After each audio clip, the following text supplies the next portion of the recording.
I've been asked many times to speak at the Tremont Legion's Memorial Day gathering. Some people question the wisdom of that decision, I'm sure. But the point is that I felt odd not making some kind of speech on Memorial Day.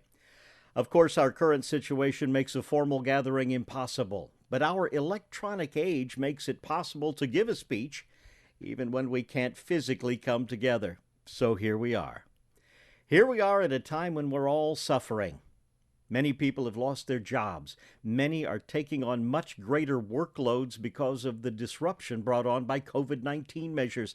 Many are fighting desperately to keep their businesses afloat so that once the economy starts to move forward again, they'll be able to put the unemployed back to work.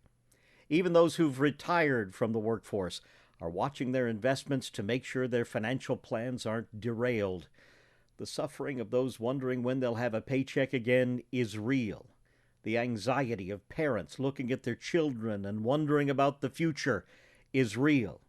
The struggle to stay optimistic, wondering when things will improve, is real. But Todd, you say, Memorial Day isn't observed so that we can talk about ourselves. We're here to talk about men and women of the armed forces, men and women who suffered in ways that we can't imagine. Blinding heat, crippling cold, hunger, sleep deprivation, injury, anxiety, disease, boredom, loneliness, and of course, the terror of combat. It's all true. The hardships of the people we honor today only ended when they ultimately gave their lives in the service of their country. Our hardships, as daunting as they are, can't really compare to their battle experiences. So on this Memorial Day, let's not worry about comparisons. Military decorations are given for valor, and we've seen examples of that in every armed conflict we've had the misfortune of being involved in. Decorations are not presented for having won some imaginary contest about who suffered more, and the suffering of one sailor, soldier, airman, or Marine does not negate or diminish the contributions and sacrifices of others.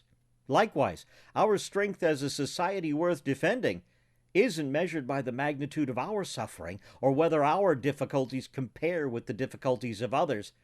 Our worth as a society is measured by our response to adversity. So let's respond to our adversity by moving forward from this place and this time with a new appreciation for the sacrifices of the fallen. When we think of those we've lost in the field of battle, let's view their actions in full appreciation of the fact that they weren't fictional figures in some mythological situation. When you feel anxiety, remember that they felt it as well. When you feel the pain of being separated from the people you care about, remember that they were separated from loved ones as well. And above all, remember that they faced the enormous hardships of combat, and in spite of their fear, their longing, and their pain, they did their duty.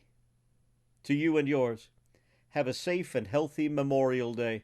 Here's hoping we'll meet again next year, in person,